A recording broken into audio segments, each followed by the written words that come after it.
Golf News RI presents the Golf Dudes Podcast.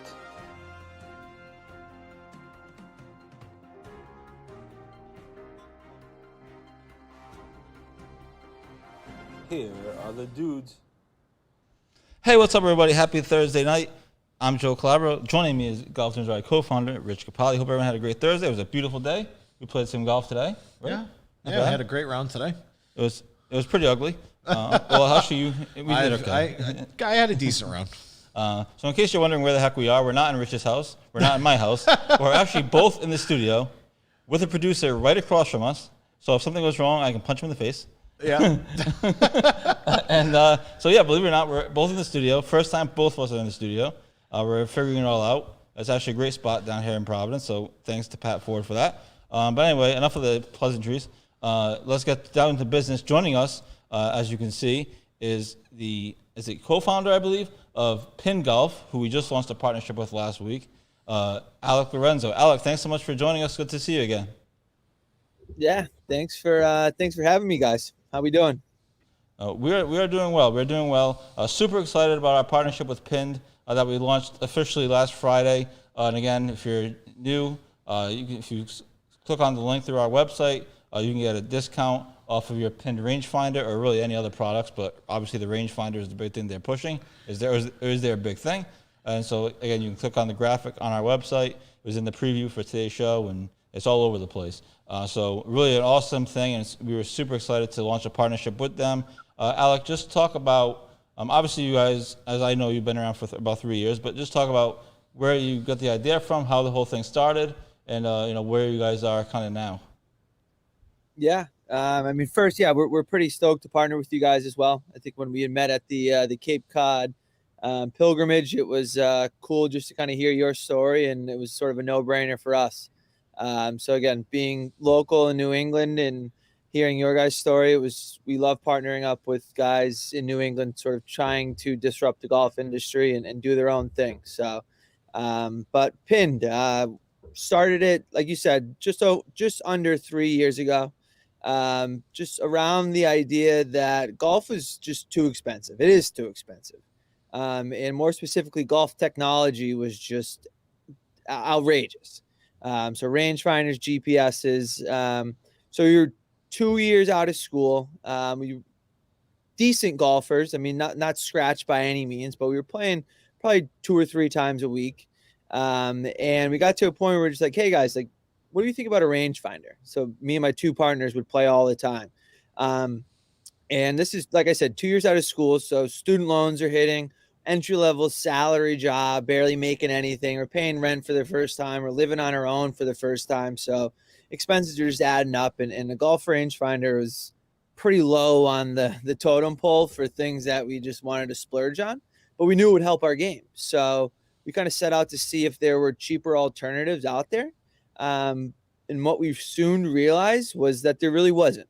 We did buy a few off of Amazon and test them out, but they were honestly just cheap. A couple of them broke right as we were using them. So we were just like, yeah, it was kind of unbelievable. On the tee box, we pressed down on one and the thing just broke into pieces. So we were just like, all right, well, this is crappy.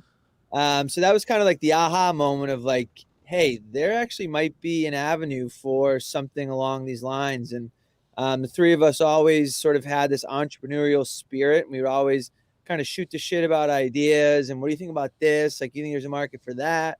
And then once this kind of presented itself, we were just like, all right, like, let's see what we can do with this. So one thing led to another. We came out with our first model, which was the Pearl.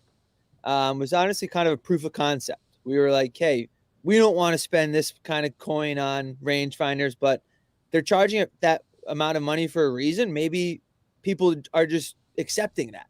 And when we kind of went to market with this cheaper alternative, people were like, wow, this thing is not only less expensive, but the accuracy, the quality of it is pretty high.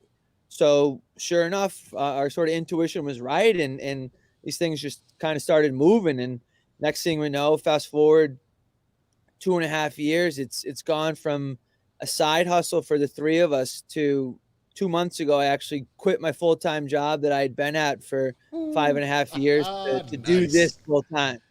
That's awesome. So yeah, so it like I said, it went from sort of a side hustle hobby to now I'm eating, sleeping, breathing this. So it's been quite the ride, and it's been pretty fucking fun. Yeah. Awesome. Hey, I got a quick question for you. So we're both avid golfers, and I'm a big fan of the Barstool Foreplay podcast. Let me tell me a little bit about how you guys got involved with them, because they're an absolute riot. Yeah, I mean, those guys are great. So funny story, Riggs just tweeted out one day and was just like, hey, I'm in the market for a new rangefinder. And this was probably 6-8 weeks into starting this company. And we were just like, hey, dude, send us your address. We DM'd him. We were like, hey, dude, send us your address. You'll have one in the mail tomorrow. So he sent us the address. We sent him one. We put a little handwritten note in there, because the funny sort of story is the course that we thought of the idea for was right around the corner from Barstool's original office in Milton. Oh yeah, so Portnoy's parents' house. Yeah. Yeah, exactly. So and then they moved to a little office, but yeah, it was right around the corner. So we kind of tied that into there, and Riggs went to Harvard, so he was familiar with all the Boston courses, and he once he read the story on us, he was just like, all right, this is pretty cool. He got the product, loved the product, and then next thing we know, we're been a pretty big partner of theirs for the last 2.5 years, and I mean, we can't thank them enough for what they've done for us. I'm telling you, man. When Joe said he met you guys at the pilgrimage, I was like, oh man, those are the guys from that do the sponsorship on Barstool. I was like, holy crap, that's fantastic! I couldn't wait to talk to you guys.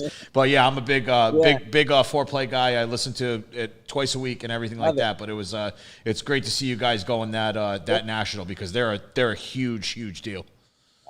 It was a no-brainer for us. Like, again, absolutely, Their reach is the very first time we pressed play on some ads with them. Like, we were getting orders from Australia and Canada and all these random places, and we're just sitting there, we're looking, we're like, where is this even coming from? Like, at this point, I'm still shipping them out of my South Boston 900 square foot apartment, like barely anything, like running to the post office at lunch during my day job, shipping these things out, and we're getting orders from Australia. It was unbelievable. That's awesome. Yeah. So what those guys are doing is great.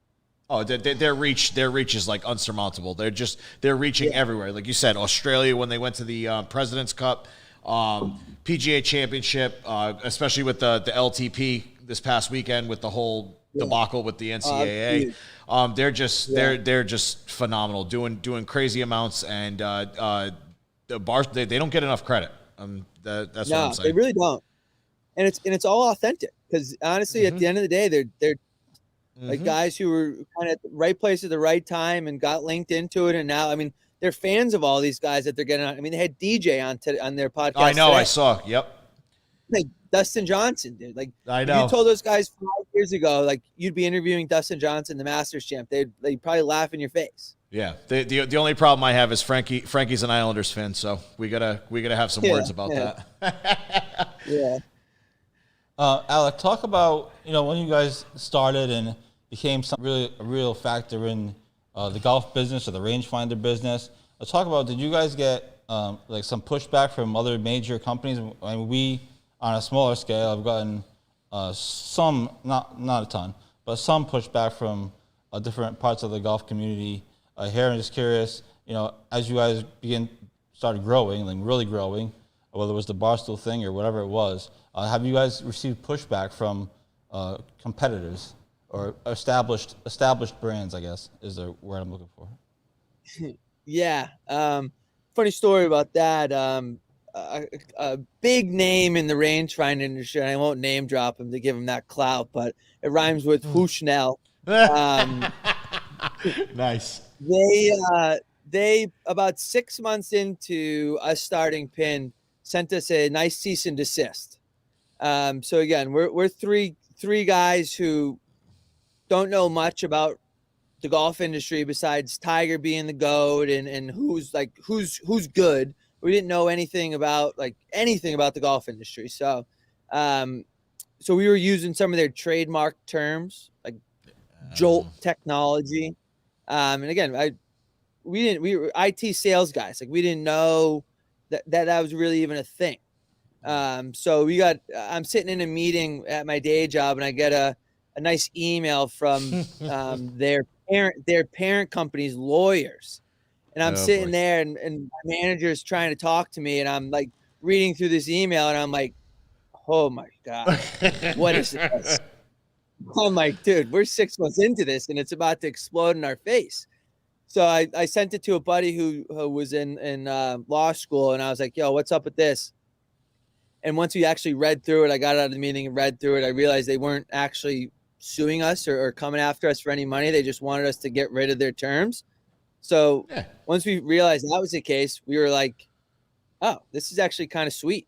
They know who we are. So it's like, we're kind of breathing down your neck, baby. Let's go. Yeah, exactly. So I printed it off, and I put it in a nice picture frame, and it's hanging on my wall above my desk now. Nice. That's awesome. So yeah. So I mean, it was like the first little notch on our belt to say, hey, you guys are doing something here. So just kind of keep at it, and we have. So that's awesome. So talk about obviously you guys have come a long way. But what is next for Pin Golf? I mean, what's next? What's the next project? What's the next product? What are you guys looking at next as you guys continue to grow? Yeah. I mean, I think the thing we're most excited about is we just haven't really we believe we haven't really scratched the surface yet. I mean, again, we're still 2.5 years old, and to be able to afford me to do this full time and all of that, it's been great. So I mean, what's next is we're just going to continue to innovate. We're going to continue to try to make these things more accurate. We're going to continue to try to make them more affordable. And from there, the end goal is to just make golf more affordable. And by making golf more affordable, at the end of the day, we're growing the game.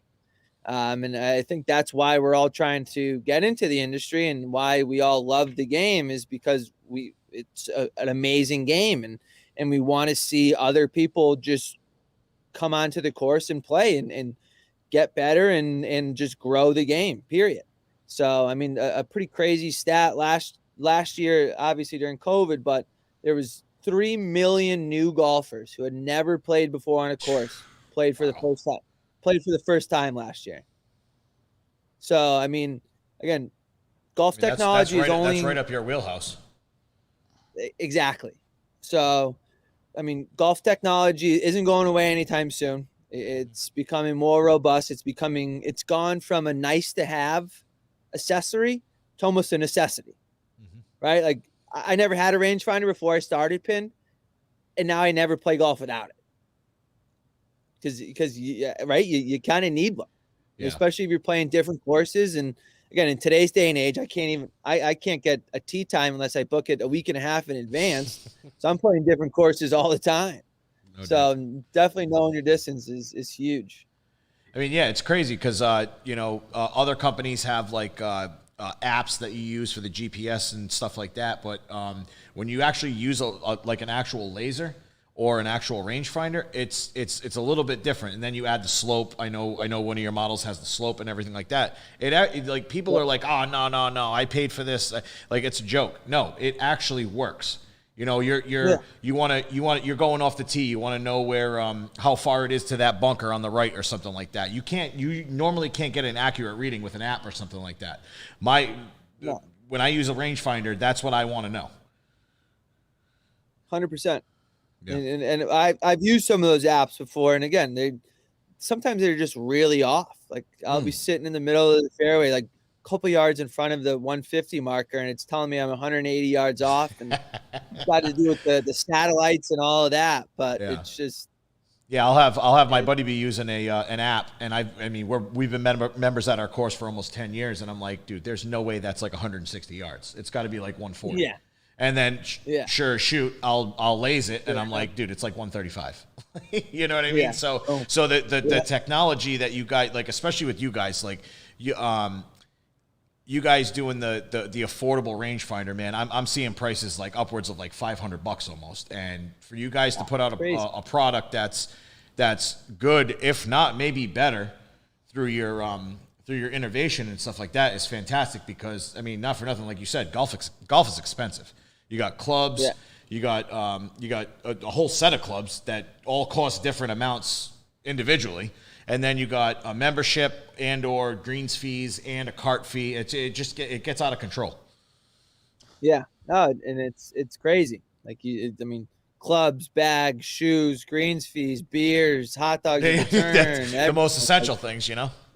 Yeah, exactly. Like, it adds up for sure. So, that's sort of our motto. And again, we're just at the end of the day, we're just looking to continue to grow the game of golf because it's an amazing sport, and we want more and more people to get out there and just keep playing. Absolutely. Again, we're talking about Alec Lorenzo. He's one of the co-founders of Pin Golf. Again, Golf News or I. We were so excited to launch a partnership with Pin Golf. Excuse me. Last Friday. And again, the links are on our website. The graphics on our website. It's a really cool graphic. It actually goes right with our color scheme. I don't know if that was done purposely or not, but it goes right with our color scheme, so it's perfect. Alec, I have one more question. I don't know if Rich has anything else. Just talk about, you guys talked about where you're going and how far you've come, obviously, but where is the rangefinder industry going? I mean, are these things going to get more innovative? Are they going to get more, where do you think the industry is going? I mean, the PGA Championship just allowed a rangefinders. I think they're the first pro tournament to allow them. Recently, we saw that. Where do you think the rangefinder industry in general is going? I mean, that's a great point. And I think now that pros are in their hands and now they're going to be on television using it, again, little kids are going to start wanting to, because Justin Thomas is using one, because Bryson's using one. They're seeing Bryson use one on TV. So, I mean, it's only going to continue to climb. And again, that's not even only rangefinders, but just golf technology in general. I mean, you look rangefinders, how much they've grown over the past couple of years. And then you look at these simulators, then you look at these flight TrackMans and flight scopes and all of this crazy technology that is just popping out of nowhere. That is just, it's insane. I don't know if you guys have ever used a TrackMan before, but I used one for the first time a couple weeks ago, and I was just blown away by all the data. Everything. It tells you everything. And the guy I was using it with, I was like, is this like accurate? Like, how did they even pick up on this? Like, dude, to the T.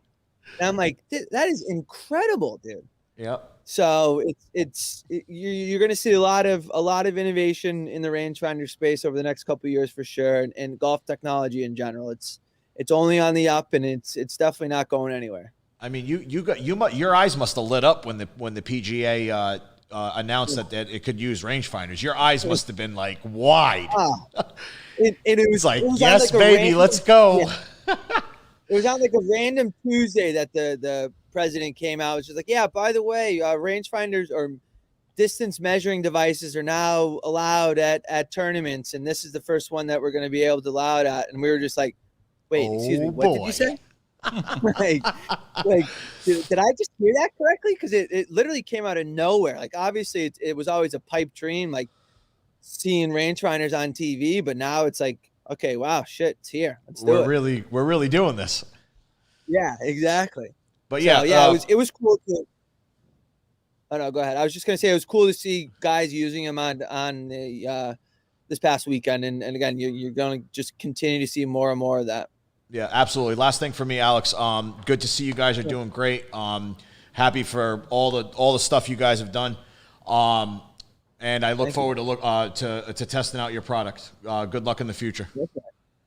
Yeah, no doubt. I appreciate you guys having me on. I again was happy to meet Joe at the Cape Cod pilgrimage, and was it, like I said, no brainer to start this partnership, and what you guys are doing over there is great, and you guys continue the hard work, and again, we'll be in touch, and I think again this could be one of many times that we get on here and and chop it up and shoot the shit, because this was great. So I greatly appreciate the time, guys.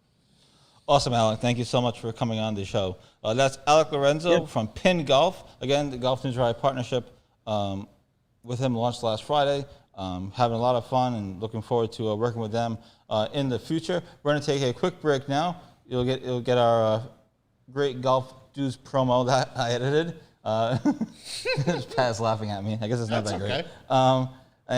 We'll be back. We'll talk about some U.S. four-ball. It was an amazing run. We'll talk about some high school golf, and we'll get into some of the PGA Tour, some final thoughts from the PGA Championship from Rich, and this week's tournament, which actually has a good field. So we'll be back in about a minute, and we'll talk to you guys then. Thanks, Alec. Thank you, guys. Billy Andre joins the show. Billy, thanks so much for doing this, and we appreciate you taking the time. Well, thank you. Thanks for having me. I'm excited. I'm very excited to be joined by an 11-time Emmy Award winner, and that is Ncaa Championship. Massachusetts Women's Amateur Champion Allison Paik. The days of the country club just being golf and maybe one amenity are gone. Unfortunately, Metacomet doesn't have those.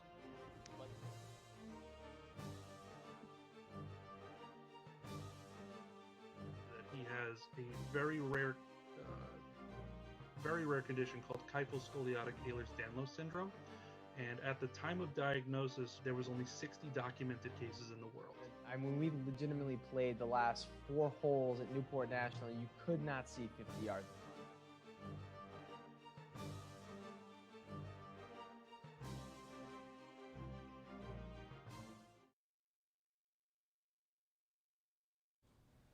Hey everybody, welcome back to the Golf Dudes podcast. Rich actually went to the bathroom, so it's just me. Actually, Pat Ford is sliding in and out.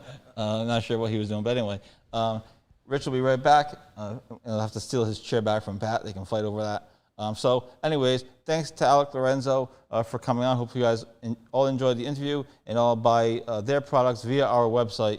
Very important for financial reasons. But yeah, they have great products. He's a great person. And it was fun to meet him a couple of weeks ago, or whatever it was, at the pilgrimage, like you said, over in Plymouth Country Club, excuse me. So I'm just going to get into some of this stuff while Rich is not here. U.S. four-ball was this week. Basically, our week was carried by the U.S. four-ball and high school golf, girls high school state championship, to be exact. So start with the U.S. four-ball. Obviously, we were following it because of Wannamoisis Davis Chatfield. Chatfield's a former RA amateur champion, member at Wannamoisis, currently is a senior at the University of Notre Dame. Him and his Notre Dame teammate, Palmer Jackson, made a deep run of the four ball. They started the 2-day stroke play tournament, obviously, for qualifying, and then they had to do an 11 teams for 6 spots playoff, and they got in that. So they advanced to the match play portion of the tournament, and then they made a deep run to the semifinals before eventually losing to the eventual champions. Amazingly, to get to the semifinals, they won a 21-hole thriller, as we wrote about on our website, in their quarterfinal match to get to the semifinals. So pretty awesome run for them. As Rich rejoins me, it's not easy to get to the bathroom in this studio. I will say that. I just jogged a half a mile. So as he rejoins me here, I was just talking about the U.S. four-ball and Davis Chatfield and his partner Palmer Jackson making a deep run in the tournament. Was pretty much carried my week. I don't know about you, but carried my week pretty far. Yeah, definitely. Yeah, congratulations to these guys. I know all the hard work that goes into. Talk to all the guys at all the various clubs, and they put the work in. So it's good to see that it's panning out for these guys.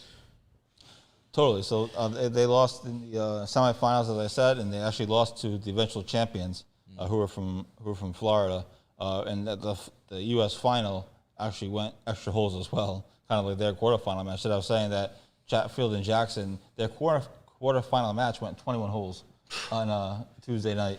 They had to wake up early the next day and play the semifinals. That's crazy. Won a 21-hole match, and unlike our 4-ball matches, these guys weren't making bogeys and double bogeys. These guys are. If you look at this, I was following the live scoring with the scorecards. It was birdie, birdie, par, par, birdie. Occasional. Oh damn! I made a par. Occasional. I mean, they were winning holes with birdies. That's what just it was. Occasionally there'd be a bogey somewhere. I'm sure somebody had to go for it or something. Of course. And you go for jam, it. I'm sure that's what it was. Yeah. But for the most part, it was fun to see because they're just winning holes with birdies and pars and all kinds of stuff. So it was obviously high quality golf. And then that U.S. 4-ball launches us into what starts tomorrow, which I know you're excited about, is the Ncaa Championship. Obviously, a couple of Rhode Island guys to keep in mind. Patrick Welch playing for number 1 ranked Oklahoma, even though they barely got into the championship round. They had to make an amazing run on the final day of the regionals. And then the other player to watch from Providence, Moses Brown to be exact,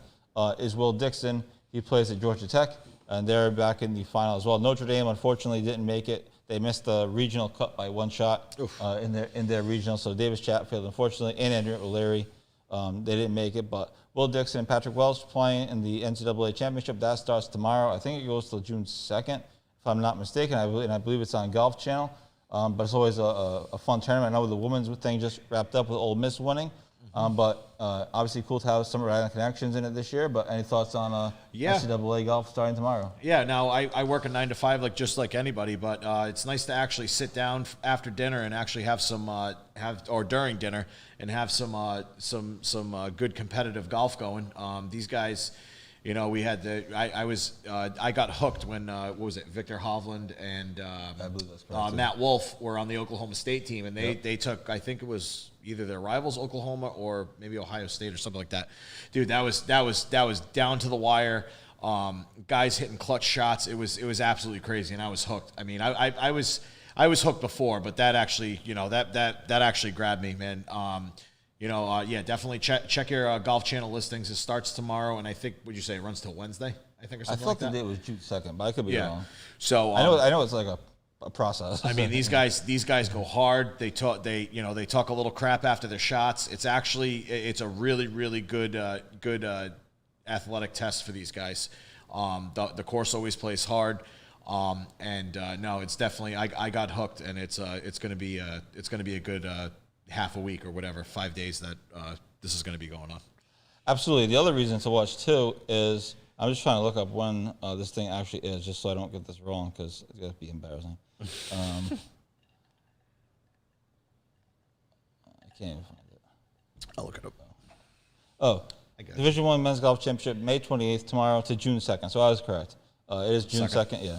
At Gray Hawk Golf Club in Scottsdale, Arizona, which means it's going to be some late night golf because they're on the other side of the country. Humble plug. But if you guys want to see what Greyhawk looks like, Riggs from Barstool did played a couple holes from there with the drone and everything like that. So if you guys want to see some of the layout of that course, obviously Desert Golf, it's Arizona. But if you guys look at their podcast, their podcast on YouTube, you can see a little bit of the layout of some of the holes that are out there. Now, as I was going to say before I decided to look that up, because I want to make sure I got it right. Another reason to watch the NCAA golf is because later next month, in June, is the Northeast Amateur. And guess where the Northeast Amateur is coming from? Guess who all the players that are coming from for the amateur? So it's also a great opportunity to learn who some of these players are, and because a lot of them come here. Not every single one of them, obviously, but a lot of them do come here. A lot of them are the top amateurs, and Northeast Amateur is considered a big time event. So it's going to be a good event. That's another reason to watch the NCAA tournament or NCAA Championship, because you get familiar with some of these players, and then you go to Wannamoisa to a free tournament to see them play. You're like, oh, I saw that kid on TV, and they'll have, you had some camera time. They'll have their golf bags and everything. So sick. The Northeast is pretty cool. So absolutely sick. And so that's another reason to watch as well. But obviously, we are excited for the Rhode Islanders that are in it. Now for Will Dixon, he's a senior, and I'm told from his former coach, his Moses Brown coach. That they still talk, obviously, and I was told that he's actually going to forgo his remainder of his eligibility, and he's going to play amateur golf for the rest of the summer. Then he's going to try to turn pro. So nice. For him, this will be his last go round, unless something has changed, which Good for him. Good luck. I was told this about a week ago, so I mean, perhaps something has changed. He did qualify, or he did make the sectionals of the U.S. Open qualifying. Oh, so I'm not sure. Nice. I'm not sure when exactly he's playing that. That's going to be coming up, the sectionals for these things. But he actually made the sectionals.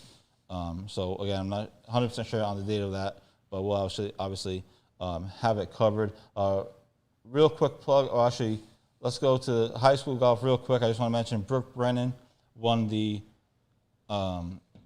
girls high school golf championship this past Tuesday. So congrats to her. She shot a 10 over 82 at Warwick Country Club, which in the wind that is not easy to do. Kylie Eaton finished second, 2 shots off the pace. So congrats to Brooke. We had an article up about that as well. Coming up next Tuesday and Wednesday, which I'm actually generally excited for, is the boys high school state championships, a 2-day event, 36 holes at Cranston Country Club. And so I'm excited to cover that. I'm going to be there both days. If not, we'll definitely be there both days. Tuesday might be a half a day or so, and then Wednesday I'll be there most of the day. So excited for that as well. And again, some of these kids are kids that are going to play college golf.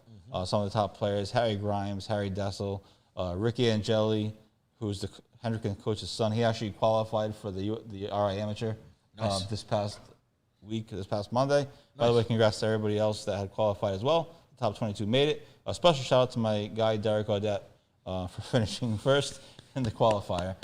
So that was pretty cool. With an eagle on the third hole from 154 yards. How you doing today? How's your game doing? Yeah. And he says he hit a 9-iron, so there you go. 154-yard 9-iron. Nice. So anyway, we obviously had coverage of that. That was much earlier in the week, but just wanted to give out the high school, so shout out real quick, because I do want to get into some of the PGA Tour stuff. Let's just plug Saturday's big event that Golf News RI is hosting, book signing with Peter May at King's Crossing. We were at the King today, talked to Rob and some of the guys there. They're excited about it. It's a big deal, obviously, for them. It's a big deal for us to be hosting it, and it was obviously a big deal months and months ago for Peter to let us try to promote his book. So if you want your open question book signed, he's going to have some copies there that you can purchase, but obviously you can bring your own. I'm going to make sure I bring my own and have him sign mine. And obviously you can go to the bookstores or order it online or whatever you do these days, and bring your own copy, and he'll obviously sign it. So that's on Saturday at King's Crossing from 4 to 5 p.m. We're going to do a book signing. We're going to do like a little question and answer session. I'm going to host that, but obviously we're going to take people's questions as well. It's not just me. I'm just going to kind of get it started, and then obviously open up to the floor. So super excited for that big event. And again, Golf News RI really excited to be hosting that and trying to put that on. I'm going to try to live stream it in some way, shape, or form, either set up my laptop or do my phone. It shouldn't be a problem. Yeah.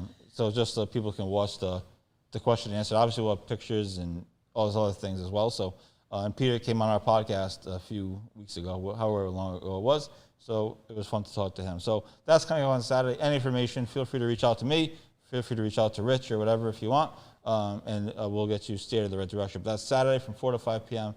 at King's Crossing. Last 10 minutes or so, we want to get into some PGA Tour. I know today, big tournament today, the Charles Schwab Challenge. But real quickly, a final thought on the PGA Championship and Phil Mickelson winning. I don't really have words. It was absolutely insane. The whole him hitting the ball in the water on, what was that, 13? I think so. 13. That's when I said, uh-oh. Yeah, that was a big uh-oh moment, and just the whole Tiger-esque scene, with the fans like basically swallowing Brooks up, and Phil leading the charge to the 18th green. That was insane. The whole setting of Kiowa and all that. It was an insanely hard course, and for somebody like Phil I hate to say at his age, but I mean he's older now. To do that and just pretty much dust the field for the most part is just absolutely insane. Yeah, it was great to see Phil win. Obviously, I wasn't sure he was going to hang on. honestly, I didn't think he was going to hang on when the round started. He made that bogey on the first hole where he left his shot from 100 yards short. The sand shot was just he's going to, it's over. The sand shot was amazing. Unfortunately, Louis fell short. He made a nice. He had to make that eagle putt on the last couple holes there. That would have been big, but fortunately he fell short. But obviously a great week, a fascinating week for sure, and obviously it ended up resulting in a great story, which is mostly what I root for is the story at this point. Absolutely. So that was awesome. My mom wants to know, do you need tickets? Obviously, she's talking about Saturday's event. Actually, a good question. You do not need tickets. King's Crossing is a public course, or is open to the public, so you don't need tickets. You wouldn't need tickets anyways, even if it was at a private course, but you do not need tickets. Just show up. The whole thing is open to the public. That's why we've been blasting it out. So try to get as many people there. Like I said, buy the book beforehand if you want, or he's going to have a bunch of copies with him, and you just buy it there, and he'll sign it and go from there. So no, you do not need tickets. It's actually a good question. So that's good. So anyway, back to PGA Tour. You want to do? We watched a little bit of it today. JT, I know, crapped himself. He might be pants crapper of the day. Jordan Spieth, I think, was still in the lead. So why don't you just give the usual leaderboard rundown, some of the top guys, some of the other important notable scores, and then we'll go from there. All right, so Spieth had a remarkable, awesome 7 under today. So did Sergio Garcia. Hello, how you doing? Where did you come from? Let's give you some other scores. Adam Hadwin's 3 shots back at 4 under, as is Brandt Snedeker. Sebastian Munoz 3 under, Ian Poulter at 2 under, along with Patrick Reed, Justin Rose, Daniel Berger. Let me look. Doug Gim is 2 under as well. He's right in there. Camilo Villegas is sitting at 1 under. Not bad. Another. I like Camilo Villegas. All right, so do I. I met him at the CBS Charity Classic in 2006. Nice. Yeah, I think I saw him there once or twice. Yeah. I don't know if he still does. He still get really low on the ground. I'm not sure he used to do it. I don't think he does it now. But yeah, he's Remember a great. That he used to get way down low and on the one leg. Yeah. No, he's a great story. He had a couple family tragedies, but yeah. Joaquin Neiman is tied for 24th at 1 under. Will Zalatoris is at 1 under. Tony Finau 1 under. Kisner at 1 under. Morikawa. So like we said, we were talking about it on the way to the golf course. This is a pretty stacked field given the fact that it's the week after a major. No, that's what I said to you today. That's at the what golf it's course. crazy. I said, wow, I can't believe there's all these people playing. Yeah. Even Phil's playing. He was doing terrible for the moment that I showed him. But it's actually a good field this week.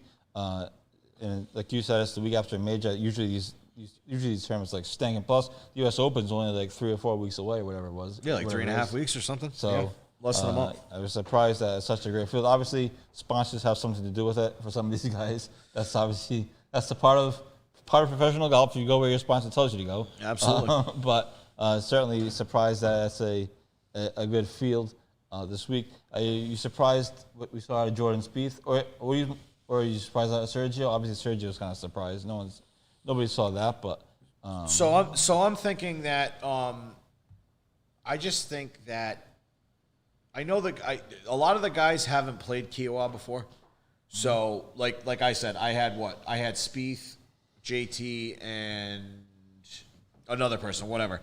A lot of these guys didn't see that course before. So the wind, the firmness of the greens, just the overall ambiance of the course, I don't think they were ready for that. I mean, it kicked a lot of these guys' butts, Yep. So I am absolutely not surprised that Jordan's charging forward again. He's picking up right where he left off before the PGA and the Masters. He was playing great before the Masters, and I mean, not for nothing. Who knows? Hopefully he can be in prime spot for the U.S. Open. It's at Torrey. I off the top of my head, I don't really know how he's played at Torrey. Yeah, we'll have to do a deep dive into. We'll do a deep dive. We'll do a good dive into the U.S. Open. I mean, I bet that would be interesting to know too, because we could legit do that, because these guys play Torrey. Like no one plays Kiowa other than it's a major. No, it's just a major. But Torrey, you could look at Torrey and see. You could almost use that for betting odds and Maybe I will do a deep dive. Yeah, over definitely. A few weeks or so. I we mean, have Torrey's weeks like to put it together. So Torrey's like Pebble. It's like it's never not windy, and it's weird when it's not. Right. You know what I mean? So the conditions there are like the quote unquote the wind. It can change one time and it can be still the next. You know, so it's gonna be crazy. It's a long course. You've played there before. The South course. Shot 92. Thank you very much. Shot 92. Thank you very much. Not How you doing? Not a big deal. Not from the Tiger tees, but not a big still deal. counts. But yeah, it's gonna be a test. Let's see. I mean, I'm not sure what I'll have to look at to see what tournaments Jordan is in the next 3 or 4 weeks. I think he's. I mean, look at him. I mean, today, hopefully he finishes top 5 this week, and he's just gonna push forward. I think his swing is in a great spot.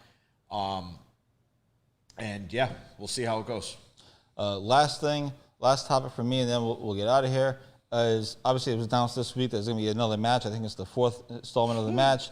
Tom Brady and Phil Mickelson against Aaron Rodgers and Bryson DeChambeau. That in itself was entertaining, but that was quickly overshadowed, completely overshadowed by this ongoing feud between, which no one knows any reason for actually, not really, between Brooks Koepka and Bryson DeChambeau. It was all over social media. There was some leaked video that we posted. It's since been taken down because copyright infringement. Somebody took it down everywhere. Yeah, the PGA, not I think on the us. PGA took it down. There was some leaked video about Brooks Koepka doing an interview with Golf Channel's Todd Lewis, who I happen to like, but that's beside the point. And Brooks Koepka, Bryson DeChambeau walks behind Brooks, and I don't know if he says something. It's hard to tell.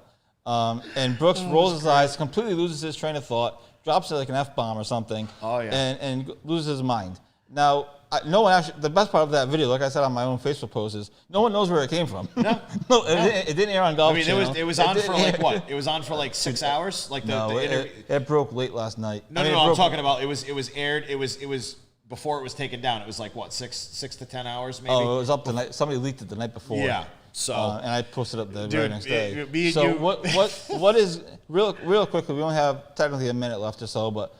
What is going on with this? Like, is this a real feud? It's reportedly going to be paired at the U.S. Open. USC is going to bust their balls. I'm going to be. This is like crazy. I'm going to be kid friendly here. It's a measuring contest. Yes. It's a measuring contest. Who has the longest drive? Who has the? You get what I'm trying to say. It's all about brawn and muscle and this and that and. Bryson's pissed off Brooks is pissed off that Bryson has this newfound power and he's out driving him by 10, 15 yards, even though Brooks is supposed to be the PGA Tour's, what's it called? The PGA Tour's muscle head, you know what I mean? Stuff like that. Dude, the memes that we were sending, even Brady got into it. Brooks does the sorry bro to Aaron Rodgers. It was nonstop entertainment for the past like 24 hours. And we absolutely need a Bryson Brooks pairing on Thursday and Friday of the U.S. Open. Yeah, I mean, need it. Absolutely have to have it. Some of the stuff is just like inexplicable. Where does this stuff come from? It's so great. Now they're going back and forth with the memes, like you said, and Bryson put out a meme of Brooks Koepka with a picture of Bryson in Brooks's head. And then Tom Brady goes at Aaron Rodgers. Then Phil gets into it with them wanting the current PGA champion and not an old one like Brooks. Like, dude, it was absolutely hysterical. So, I had a blast. So totally insane couple days for the tour. I don't think any of them are playing this week. They're not playing this week, right? Brooks isn't playing this week. Phil's playing. No, out of the three, Phil's playing. Phil's playing, but that doesn't count. But it's going to be totally. It's what the day after 4th of July, right? The 5th or the 6th? 2 days. 2 so it's the Wednesday. Tuesday. Sorry. So that'll be on TNT. So that was the big social media news of the week. Totally bizarre, totally inexplicable. None of it actually really makes any sense. Actually, none of it does. Absolutely nothing. No one really knows why or why they hate each other or whatever. I have no idea. It's totally a mess. But the match itself was enough of a talking point by itself because that was fascinating, and then it just completely overshadowed. So. Like I said, Brooks was pissed off that everybody swallowed him up in the crowd. They said somebody hit his knee. A bunch of people hit his knee because they were so close to each other and all that. So he was all fired up going into that interview. So it's all downhill from there. Totally. So unless you got anything else, we are going to wrap this baby up. Thank you again to Alec Lorenzo for coming on the show from Pin Golf again. You can find the graphic everywhere on our website. Click there, use our discount code, and get yourself an inexpensive rangefinder and completely change your game. Tournament season's coming up, our amateur season's coming up, and all this other stuff. So you want a good rangefinder, so get Pin Golf is your product. Okay, lots coming up, like I mentioned, real quick. Saturday, we have the book signing at King's Crossing, 4 to 5 p.m. with Peter May. You do not need tickets. That was a valid question by my mother, believe it or not. Tuesday, Wednesday, we have the RI High School Golf State Championship at Cranston Country Club. Should be really fun 2 days, super competitive. Hendricken and EG are probably the favorites, but Moses Brown has a chance. And even Wheeler's playing pretty good as well, and Barrington too. So should be really fascinating. And then next week we have a couple potential guests. I'm not 100% sure which way we're going to go, but we are going to start our RI Amateur series over the next couple weeks. We're going to have I've already talked to some of them. They all want to come on. We'll have some of the best players in the state come on prior to the amateur, some past champions, and others as well. So that's coming up quickly. So we're going to start the coverage early. And the coverage you can find just here on Golf News RI. So anyway, that's my long spiel, and we're going to wrap this thing up. So thanks everybody for tuning in. Have a great weekend. Stay dry, and we will talk to you all next week. But stay tuned to Golf News RI all weekend long, as always. Bye-bye.